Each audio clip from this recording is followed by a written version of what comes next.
100 kilo सुन प्रकरणमा पन्छिन खोज्दै गृहमन्त्री। जिम्मेवार नेताले नै बनाउन थाले विमानस्थलको सुरक्षालाई राजनीतिक दाउपेचको विषय। कान्तिपुर समाचारमा आज साउन 2 गतेदेखि जारी केन्द्रीय समिति बैठक आज सक्ने नेपाली कांग्रेसको तयारी। एसईको सबै अनिवार्य विषयमा अब 25 अङ्कको प्रयोगात्मक परीक्षा हुने। निर्वाचन खर्च विवरण सार्वजनिक नगर्ने 2000 भन्दा बढी उम्मेद्वार कारबाहीमा। अन्तर्राष्ट्रियमा भारतका प्रधानमन्त्री नरेन्द्र मोदी विरुद्ध विपक्षीले आज अविश्वासको प्रस्ताव दर्ता गर्ने र खेलकुदमा महिला विश्वकप फुटबलमा आजका खेल अपडेट। नमस्कार, अब मुख्य समाचार।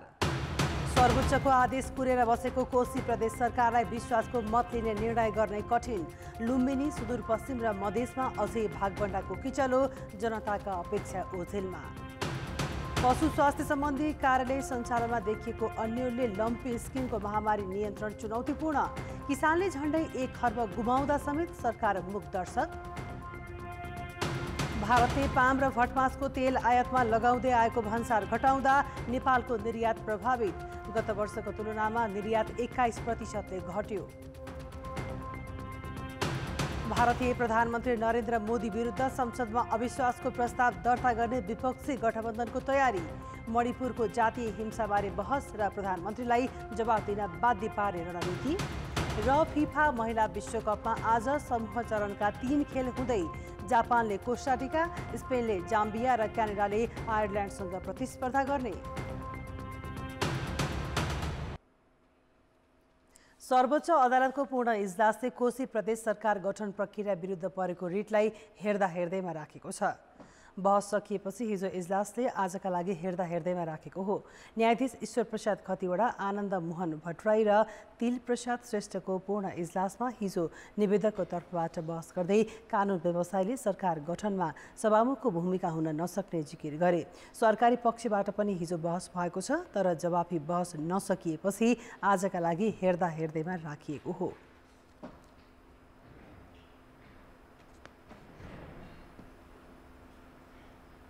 दोस्रो कार्यकालमा परिपक्व कामको आशा गरिएका प्रदेशहरू सुरुवातदेखि नै आन्तरिक विवादमा अल्झिएका छन्। कतै गठबन्धन हेरफेर त कतै भागबण्डाकै राजनीति। कोशी प्रदेश सरकारमाथि त संवैधानिक प्रश्नै उठेपछि काम चलाउ बनेको छ। उता लुम्बिनी, सुदूरपश्चिम र मधेस प्रदेश सरकारले पूर्णता पाउन सकेका छैनन्। कानुन निर्माणभन्दा राजनीतिक नेतृत्वको खिचातानीमा सत्ता हेरफेर र भागबण्डाकै वरिपरि प्रदेश सभा पनि गोलचक्कर लगाइरहेका छन्। कोशी प्रदेश सरकार गठन गर्दा सभामुखको मत समेत प्रयोग गरेपछि सुरु भएको विवाद सर्वोच्च अदालतमा विचाराधीन छ। सर्वोच्चको पूर्ण इजलासबाट फैसला नआएसम्म कोशी सरकार काम चलाउकै हैसियतमा रहनेछ। 18 गतेभित्र विश्वासको मत लिइसक्नुपर्ने अवस्थामा रहेको कोशी सरकार अदालतको निर्णय कुरेर बसेको छ। सभामुखको भूमिकाको विषयमा, उपसभामुखको भूमिकाको विषयमा तपाईँको चाहिँ स्पष्ट रूपले तपाईँको चाहिँ व्याख्या नभएकोले मलाई लाग्छ तपाईँको चाहिँ यो चाँडोभन्दा चाँडो टुङ्गिन्छ र सम्मानित अदालतले तपाईँको चाहिँ यसको व्याख्या गरेर तपाईँको चाहिँ एउटा व्याख्यापूर्ण यो तलदेखि माथिसम्मलाई पनि तपाईँको काम गरिलाग्ने व्याख्या हुन्छ भन्ने मलाई लाग्छ। उता लुम्बिनी प्रदेशमा गठबन्धनबीच भागबण्डा नमिल्दा 3वटा मन्त्रालयले नेतृत्व पाएका छैनन्। काङ्ग्रेसले 2 र माओवादी केन्द्रले 1 मन्त्रालय लिने सहमति भए पनि व्यक्तिमाथिको विवादका कारण सरकारले पूर्णता पाउन सकेको छैन। व्यापक रूपमा आफ्नो पार्टीभित्र पनि छलफल गर्ने समय नभएका कारणले हामी बजेटतिर लाग्नुपर्ने बाध्यता भएका कारणले अहिले ढिलो हुन गएको हो। अहिले अब तुरुन्तै छिटै निकट भविष्यमै यो निर्माण हुन्छ। माघ 26 गते गठन भएको सुदूरपश्चिम सरकारले अझै पूर्णता पाएको छैन। त्यो समयमा नागरिक उन्मुक्तिलाई भनेर 1 मन्त्रालय छुट्याइएको पनि थियो। तर नागरिक उन्मुक्तिभित्रको विवादले मन्त्रीपरिषद विस्तार रोकिँदै आएको छ। पछिल्लो समय त 1 मन्त्रालय भए पनि सरकारमा सहभागी हुन तयार भएको नागरिक उन्मुक्तिमा कसलाई जिम्मेवारी दिने भन्ने विवाद नमिल्दा सरकारले पूर्णता पाउन नसकेको हो। केन्द्रमा पनि हामी गठबन्धनमा छौँ। नागरिक उन्मुक्ति पार्टीको अध्यक्ष आफै स्वयं केन्द्रीय मन्त्रीमण्डलमा हुनुहुन्छ। त्यसकारणले उहाँहरूका बिचमा छलफलबाट टुङ्गिसकेपछि यहाँ पनि त्यही रूपमा हामीहरू चाहिँ निर्णयलाई कार्यान्वयन गर्ने दिशामा अगाडि बढ्छौँ। त्यो मुख्यमन्त्रीको विषयको कुरा हो। उहाँले केन्द्रलाई आधिकारिक मान्नुहुन्छ भने ठिकै छ, नत्र हामीले त पत्र पठाइसक्यौँ नि। आखिर केन्द्रबाटै निर्णय भएर होला नि त पत्र पठाएको। त्यत्तिकै त पत्र पठाएको होइन होला संसदीय दलको कार्यालयले, हो कि नै? उहाँले पनि कुरा बुझ्नुपर्छ नि यो विषयमा त। उता मध्य प्रदेशमा पनि केन्द्रीय समीकरण परिवर्तन भएपछि एमाले सरकारबाट बाहिरिएको थियो।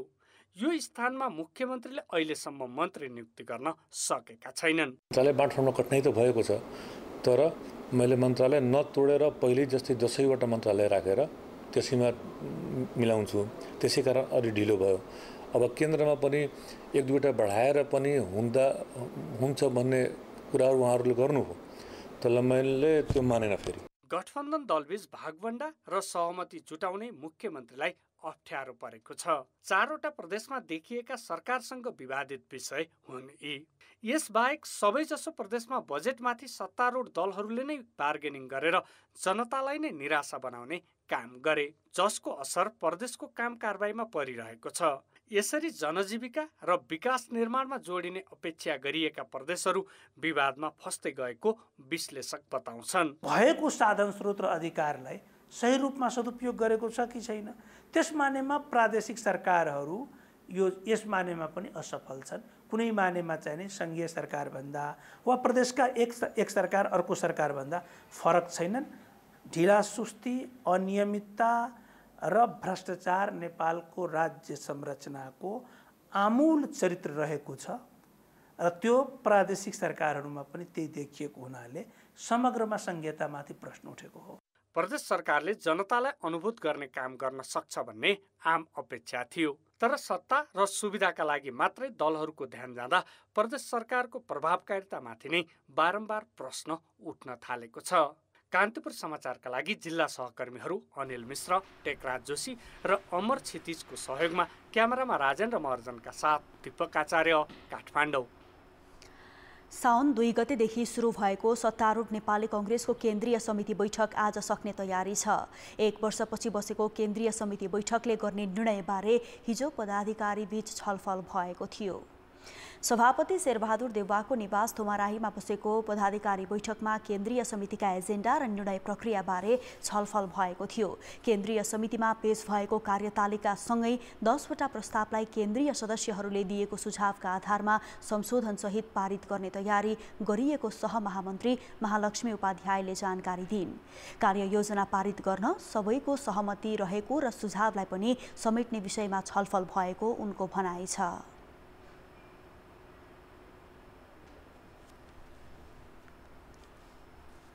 आएको कार्यतालिकालाई संशोधनसहित पास गरेर जाने र त्यहाँ आएका सुझावहरूलाई पनि लिएर कार्यतालिकालाई अझ चुस्त दुस्त र कार्यान्वयन गर्ने कतिपय वैधानिक कुराहरूलाई व्यवहारिक पक्षमा पनि हालेर लानुपर्छ भन्ने धारणा पार्टीका साथीहरू राख्नुभएको छ। त्यसरी नै लाने कुरा हो।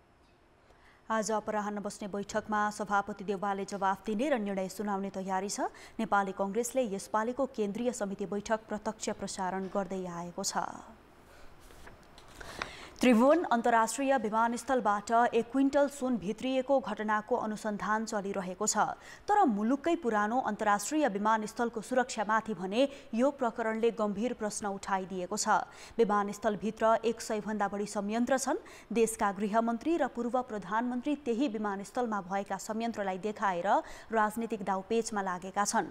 मुलुकको अन्तर्राष्ट्रिय विमानस्थलको सुरक्षा प्रणाली सुधार गर्ने निकायमा बसिसकेकाहरू कर्मचारीलाई देखाएर आफ्नो जिम्मेवारीबाट पन्छिन खोजिरहेको देखिन्छ।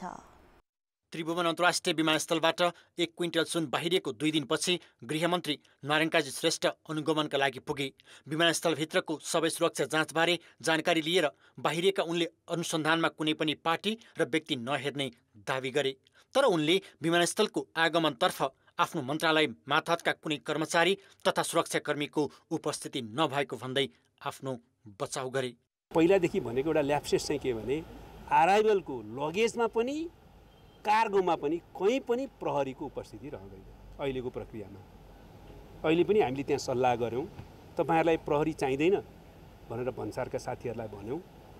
प्रहरी भयो भने राम्रै हुन्छ भन्नुभएको छ। तपाईँले माग पहिला त गर्नुभएको छैन, बरु हामीले नै मन्त्री परिषदको बैठकमा यसभन्दा अगाडि यो कुरा उठाएका थियौँ कि हामीले सायद प्रहरीलाई पनि त्यहाँ सामेल गर्नुपर्छ। अन्तर्राष्ट्रिय विमानस्थलको नेपाल प्रवेश बिन्दुमा गृहका कुनै पनि सुरक्षा निकायलाई सुरक्षा जाँच गर्ने अधिकार नभएको बताउने श्रेष्ठ विभागीय मन्त्री मात्रै होइनन्, उनी स्वयं उपप्रधानमन्त्री समेत हुन्। गृहमन्त्रीमाथि प्रमुख प्रतिपक्षी दल नेकपा एमालेका अध्यक्ष एवं पूर्व प्रधानमन्त्री केपी शर्मा ओलीले उनले विमानस्थलको सुरक्षा र सुन अनुसन्धानमा मन्त्री श्रेष्ठमाथि नै प्रश्न उठाए। नारायण काजी श्रेष्ठ गृहमन्त्री हुनुहुन्छ आफू, उहाँले यहाँ सेक्युरिटीको बन्दोबस्त गरेको छ कि छैन? एयरपोर्टमा सेक्युरिटी गर्ने काम उहाँको हो कि होइन? यहाँको आउने जाने चिजहरूको निरीक्षण गर्ने काम उहाँको हो कि होइन? अनि क्विन्टलका क्विन्टल सुन बाहिर जान्छ। मुलुकको राष्ट्रिय सुरक्षासँग जोडिएको विमानस्थलमा प्रहरीको अधिकार नभएको बताउने नारायण काजी श्रेष्ठ आफैमा त्यसलाई सच्याउन सक्ने उपप्रधानमन्त्रीको हैसियतमा छन्। त्यस्तै केपी शर्मा ओली उनै व्यक्ति हुन् जसको पालामा 33 किलो सुन तस्करी भएको घटनामा पनि भन्सारकै कर्मचारी जोडिएपछि छानबिन भएको थियो। तर उनले न त्यो छानबिन समितिको प्रतिवेदन सार्वजनिक गरे न विमानस्थलमा सरकारी निकायबीच देखिएको बेमेलको वास्ता गरे। आगमनतर्फ सबै जाँचको अधिकार अर्थ मन्त्रालय मातहतको भन्सार कार्यालयलाई दिएको छ। त्यसो भए सधैँ सुरक्षामाथि नै प्रश्न उठ्ने गरी अर्थले के विमानस्थलमा तस्करीको सेटिङ गर्ने कर्मचारी मात्रै परिचालन गरेको हो? कोअर्डिनेसन गर्ने भन्सार अब प्रहरी लगायत अब राष्ट्र अनुसन्धान विभागले बाहिरबाट हेरेर आएको हुन्छ होइन, त्यो सबै चाहिँ प्रणालीको हिसाबले सञ्चालन गर्नुपर्ने हुन्छ। त्यसैले अब अहिले चाहिँ यो जुन एक किसिमको अलिकति अब ल्याप्सेस जस्तो देखिरहेको छ, त्यो ल्याप्सेस के कारणले भयो, हाम्रो प्रविधि किनले त्यसलाई डिटेक्ट गर्न सकेन, हाम्रा कर्मचारी त्यसलाई किन चिन्न सकेन भन्ने विषय त अब हामीले यसलाई चाहिँ अरू गम्भीरतापूर्वक लिएर त्यसलाई सुधार गर्ने कुराहरू चाहिँ गर्नुपर्ने हुन्छ, न कि अब कुनै एजेन्सीको विकल्प खोज्ने। त्यो एउटा बाहिरको मान्यता पनि अन्तर्राष्ट्रिय मान्यता पनि हो, अन्तर्राष्ट्रिय व्यापारमा भन्सार प्रशासनले हेर्नुपर्ने हुन्छ। त्यसो त त्रिभुवन अन्तर्राष्ट्रिय विमानस्थलमा अहिले सरकारी र गैर सरकारी गरेर 130 वटा निकाय छन्। बाहिरी घेराको सुरक्षा नेपाली सेना, विमानस्थलको भित्री सुरक्षाका लागि नेपाल प्रहरी, सूचनाका लागि राष्ट्रिय अनुसन्धान विभागदेखि फरक फरक जिम्मेवारी बोकेर बसेका सरकारका मात्रै 12 वटा संयन्त्र परिचालित छन्। तर मुलुक प्रवेश बिन्दुमा प्रहरीले जाँच गर्ने अधिकार छैन भनेर पन्छिने र अन्य निकाय कुनै जिम्मेवारी नै नलिने परिस्थितिको जिम्मेवारी सरकारले लिएको छैन। के ल्याप्सेस भयो, तर ल्याप्सेस कहाँबाट भयो यो पत्ता लागिसकेपछि त्यसको न सुधारको क्रमहरू लगाउन सक्नुहुन्छ। एक निकाय बनाएर गर्नुपर्ने हो, त्यो निकायको कन्सेप्ट छ, त्यहाँ छैन भन्ने कुरा छैन, आखिर त्यो सबै हो। तर डिफ्रेन्ट एक्सपर्टले आफ्नो आफ्नो फङ्सन गर्ने हो। फङ्सन गरिसकेपछि त्यो यदि आफ्नो फङ्सन उसले राम्रो गरेन भने उसको त्यो कुरा फाइन्ड आउट गरिसकेपछि करेक्टिभ एक्सन्समा जानुपर्छ। एकातिर नेपालले आफ्नो मुलुक प्रवेश बिन्दुमा देखाएको उदासीनताले राष्ट्रिय सुरक्षामा प्रश्न उठेकै छ। अब सरकारले थपिएका गौतम बुद्ध र पोखरा अन्तर्राष्ट्रिय विमानस्थलको सुरक्षा कसरी मिलाउँछ भन्ने आशंका जन्माइरहेको छ, जसले हवाई सुरक्षामै अप्ठ्यारो पर्ने सुरक्षा मामलाका जानकार बताउँछन्। अब हाम्रो यहाँ एक्सप्लोजिभ आउला के होला, एकतिर भयो सबभन्दा ठुलो कुरा त क्रेडिबिलिटी हो नि। यो एयरपोर्ट भनेको तपाईँको एयरपोर्ट नेपालको मात्रै होइन नि, नेपालको सबभन्दा तपाईँले भने जस्तो नेपालको वीरगञ्ज भनेको इन्डियासँग जोड्ने नाका भयो। तर यो नाका भनेको तपाईँको दुनियाँसँग जोडेको नाका हो नि। नेपालको तपाईँ अमेरिकासँग जोडिरहेको छ, तपाईँले युरोपसँग जोडिराख्नु भएको छ, तपाईँले इन्डियासँग जोडिनु भएको छ, साउथ इस्ट एसियासँग जोडिएको छ, ग्लोबलसँग जोडेको छ नि त। यहाँ तपाईँको छ्यासमिस सानो केही हुँदाखेरि या सुरक्षासँग जोडेको केही कुरा हुँदाखेरि नेपालमा मात्रै होइन, त्यसको असर चाहिँ या त्यसको क्रेडिबिलिटीको हामीहरू कुरा गर्छ, नेपालको क्रेडिबिलिटीमा प्रश्न छैन, विदेशमा आउँछ कि। त्यसले गर्दा यो एरिया चाहिँ सेन्सिटिभ छ है त्यहाँ, त्यसले गर्दा यसलाई खेलाचीको रूपमा चाहिँ लिनु नभन्छु म। हरेक घटनालाई राजनैतिक दाउपेचको विषय बनाइदा त्यसको असर अनुसन्धानमा पर्ने गरेको छ। घटनाका दोषी समेत कारवाहीको दायरामा आउन सकेका छैनन्, न त कमजोरीहरूमै सुधार भएका छन्। अहिलेको सुन प्रकरणको अनुसन्धान पनि आरोप प्रत्यारोपमा केन्द्रित हुन थालेपछि दोषी उम्कने त होइनन् भन्ने प्रश्न उठेको छ। कान्तिपुर समाचारका लागि क्यामेरामा सञ्जय लुइटेल र श्याम श्रेष्ठका साथमा भरत रावल र रमेश धमाला, काठमाडौँ।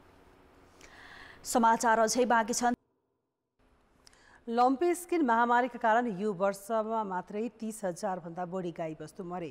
दूध उत्पादन र मरेका पशुको विवरण जोड्दा करिब 1 खर्बको नोक्सानी किसानहरूले बेहोरेको कृषि तथा पशुपन्छी मन्त्रालयको आकलन छ। पशु स्वास्थ्यमा यति धेरै क्षति हुँदा पनि नियन्त्रणमा सरकारी प्रयास चित्तबुद्ध छैन।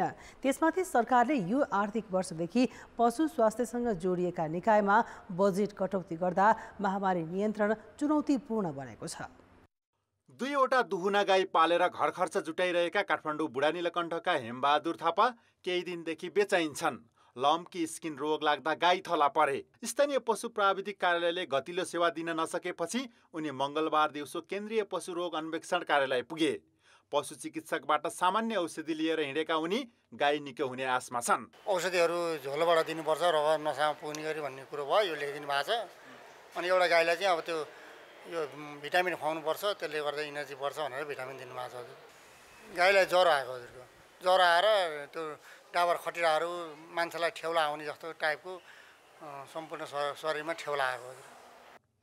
गाई भैँसीको जिउमा बिमिरा आउने र छाला कुहिने रोग लागेको भन्दै उपचारका लागि हार गुहार गर्दै अहिले त्रिपुरेश्वर स्थित केन्द्रीय पशु रोग चिकित्सालयमा पुग्नेको सङ्ख्या बढ्दो छ।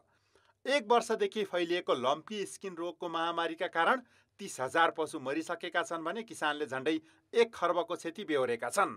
यस्तो बेला पशु चिकित्सासँग जोडिएका 20 भन्दा बढी कार्यालयको बजेट नै रोकिएको छ, जसका कारण ती कार्यालय प्रमुखहरू सङ्घीय सरकारलाई हार गुहार गर्न सिंहदरबार धाइरहेका छन्। हामीले पशु स्वास्थ्यका सेवा दिने नदिने, किनभने यहाँ त प्रयोगशाला छ, त्यस पछाडि हस्पिटल छ, त्यसपछि खोप उत्पादन छन्, त्यसपछि क्वारेन्टाइन कार्यालयहरू छन्, त्यसपछि यो आयात निर्यात सम्बन्धी जोडिएका कानुनी प्रावधानहरू पनि छन्। त्यसमा चाहिँ हामीले कुनै पनि हाम्रो चाहिँ अब कानुनी दायित्व पनि रहेन र हामीले गर्ने म्यान्डेट के हो भन्ने कुरा पनि थाहा नभएकोले गर्दाखेरि अहिले सचिवज्यूलाई चाहिँ अब यो अवगत भए तापनि हामीले चाहिँ अब हामी कहाँ जाने भनेर मन्त्रालय त अभिभावक हो, त्यहाँ हामी आएका हौँ। समस्या चाहिँ सबभन्दा ठुलो चाहिँ अब हामीले जुन राष्ट्रिय खोप उत्पादन प्रयोगशाला त्रिपुरेश्वरबाट 13 किसिमको चाहिँ विभिन्न पशुपन्छीमा लगाउने खोपहरू उत्पादन भइरहेको थियो। त्यो खोपको कार्य चाहिँ अब पूर्ण रूपमा बन्द हुने अवस्था आयो, किनभने हाम्रो बजेट 0 छ। पशु स्वास्थ्यसँग जोडिएका केन्द्रीय पशुपन्छी रोग प्रयोगशाला, भेटनरी गुणस्तर तथा औषधि व्यवस्थापन कार्यालय, पशु क्वारेन्टाइन जस्ता कार्यालयलाई आवश्यकता र औचित्यका आधारमा गाभ्ने वा स्थानीय तह मातहत लगेर क्षमता विकास गर्ने भन्नेमा सङ्घीय सरकार नै अन्यलमा छ। यी कार्यालयका आवश्यकता र औचित्यका विषयमा प्रधानमन्त्रीको कार्यालय र अर्थ मन्त्रालयलाई बुझाउने प्रयास भइरहेको हुँदा 1-2 दिनमै समस्या सुल्झिने मन्त्रालयका उच्च अधिकारीहरूको दाबी छ। तत्काल यसलाई चाहिँ 0 बजेटलाई चाहिँ अहिले बजेट विनियोजन गरेर तत्काल अगाडि बढ्ने, मङ्सिरसम्ममा यसको पुनर्संरचना र समायोजन गरेर चाहिँ अगाडि जाने र अगाडि बढ्न एउटा सहजीकरण होस् भन्ने चाहिँ हाम्रो चाहनासहित हामी जाँदैछौँ। अहिले केन्द्रीय पशुपन्छी रोग अन्वेषण प्रयोगशालामा bird flu, African swine fever, बाख्रामा लाग्ने पिपिआर र लम्की स्किनका दर्जनौं नमुना छन्, तर किट अभावमा तिनको परीक्षण समेत हुन सकेको छैन। प्रधानमन्त्री पुष्पकमल दाहालले 2 साता अघि विभागीय प्रमुखहरूलाई बोलाएर महामारी नियन्त्रणका लागि कुनै कसर बाँकी नराख्न निर्देशन दिएका थिए। तर अहिलेसम्म न पशु स्वास्थ्य सम्बन्धी कार्यालय सञ्चालन सम्बन्धी अन्यल हटेको छ, न त तिनले बजेट नै पाएका छन्। महामारी नियन्त्रणको संयन्त्र समेत सरकारले बनाएको छैन। कान्तिपुर समाचारका लागि क्यामेरामा राजेन्द्र महर्जनका साथ सुमन पन्थ, काठमाडौँ। अब जनताको आवाज हामीले आज 7 प्रदेशमा सोधेका छौँ। पशुपक्षीमा लाग्ने रोग नियन्त्रणका लागि सरकारले के गर्नु पर्ला?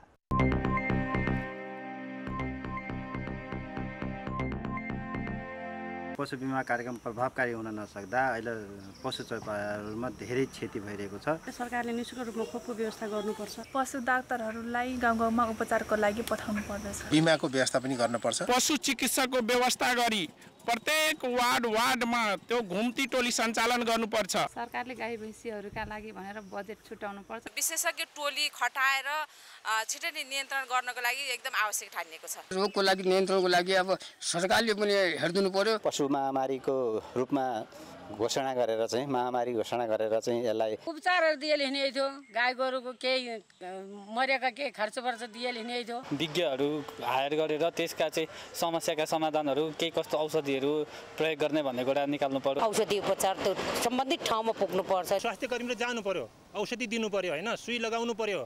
अब त्यो प्रत्येकले अब टाढाबाट त्यो डोड्याएर घर के अरे भेटनेरीमा लान गाह्रो छ। जुन पनि पशुहरूलाई रोग लागेको छ त्यसलाई एक ठाउँमा लएर राखेर त्यसको व्यवस्थापन गरेर त्यसलाई राम्रो उपचार गरिदिए जस्तो लाग्छ मलाई। अध्ययन अनुसन्धान गरेर यसलाई अविलम्ब चाहिँ यसको चाहिँ निराकरणतर्फ चाहिँ लाग्नुपर्छ। दबाईमूलक कसरी चाहिँ पहिले समयमा उपलब्ध गराउने, रोकथाम गर्नु हो, त्यसको दबाई प्रयोग गर्नु हो। पशुपन्छी अस्पतालबाट खटिएका डाक्टरले समय समयमा उपचार गर्नुपर्छ र समय समयमा देखरेख गर्नुपर्छ।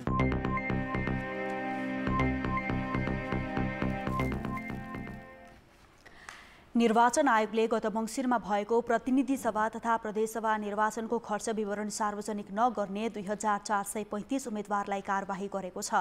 आयोगले निर्वाचन कसुर सम्बन्धी ऐन बमोजिम जनही 15,000 रुपैयाँ जरिवाना तिर्न निर्देशन दिएको हो। प्रतिनिधि सभा र प्रदेशसभा निर्वाचनमा 5,562 जना उम्मेद्वार बनेका थिए। उनीहरूले निर्वाचन सकिएको 35 दिनभित्र निर्वाचन आयोगमा खर्च विवरण बुझाएर सार्वजनिक गर्नुपर्ने कानुनी व्यवस्था छ। तर खर्च विवरण बुझाए पनि 2400 उम्मेद्वारले सार्वजनिक नगरेपछि आयोगले निर्वाचन जरिवाना गरेको हो। खर्च विवरण सार्वजनिक नगर्नेमा सबैभन्दा धेरै 504 जना स्वतन्त्र उम्मेद्वार छन्। त्यस्तै राजनीतिक दलतर्फ राप्रपाका 59, हाम्रो नेपाली पार्टीका 43 र राष्ट्रिय स्वतन्त्र पार्टीका 40 जना छन्। कारबाहीमा पर्नेमा नेपाली कांग्रेसका गगन थापा र रमेश लेखक, नेकपा एमालेका राजन भट्टराई, राष्ट्रिय स्वतन्त्र पार्टीकी शोभिता गौतम र विराज भक्त श्रेष्ठ तथा माओवादी केन्द्रका गिरिराज मणि पोखरेल र ओन्सरी घरती लगायत छन्।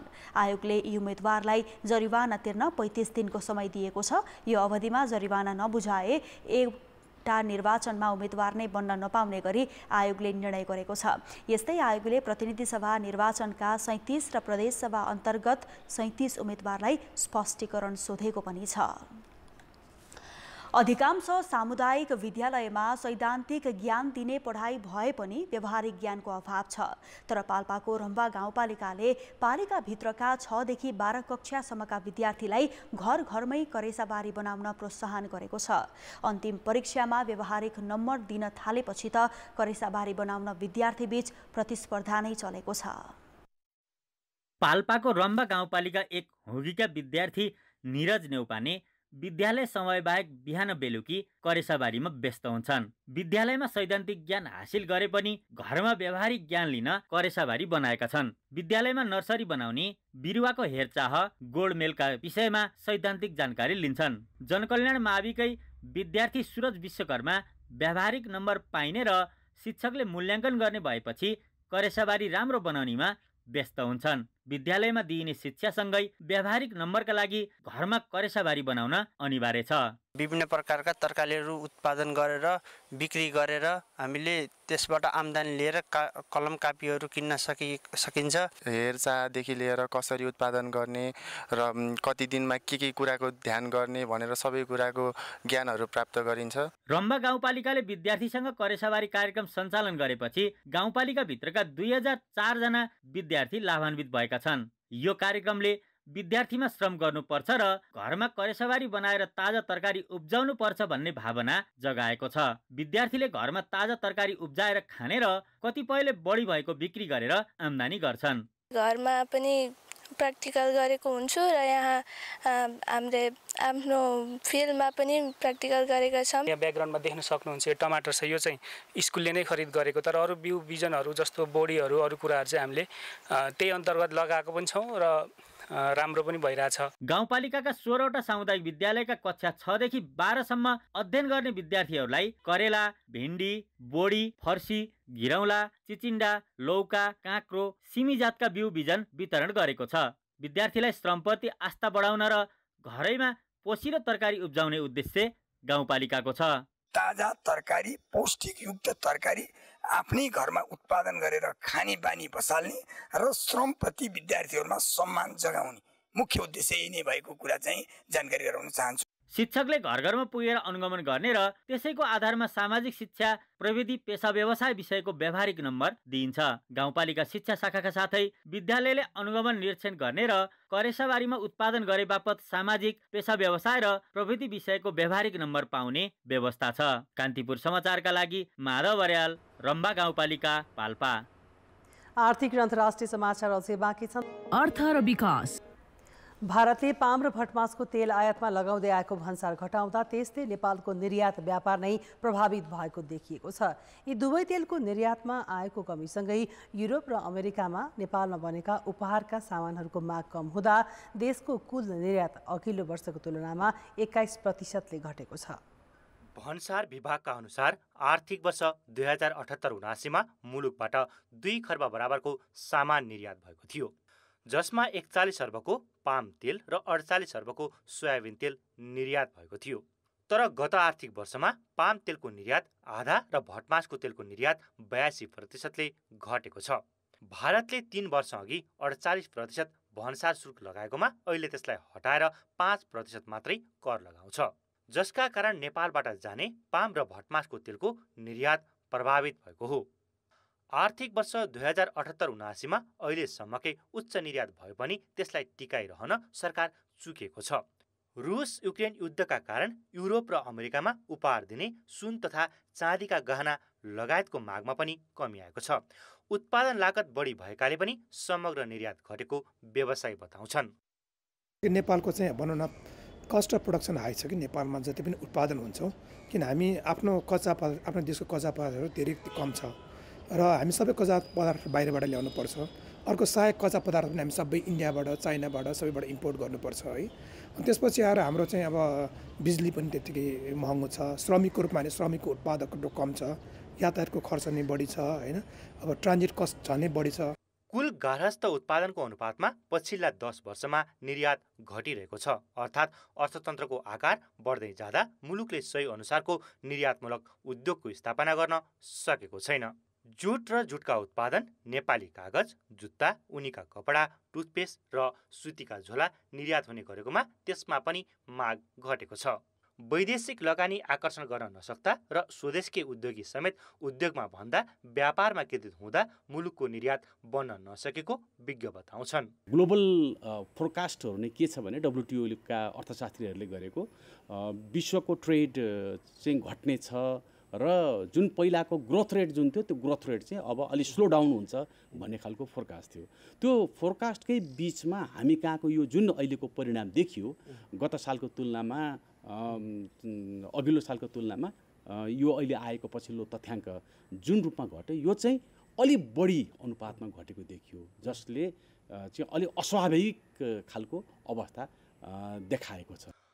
अर्थतन्त्रमा कृषिको योगदान घट्दै जाँदा उद्योगको योगदान बन्न सकेको भए निर्यात बन्न सक्थ्यो, तर कृषिको योगदान घट्दै जाँदा अर्थतन्त्रमा अहिले सेवाको योगदान बढ्दै गएको छ। बैंक तथा वित्तीय संस्थाको लगानी उत्पादनमूलक क्षेत्रमा भन्दा व्यापारमा केन्द्रित भएको छ।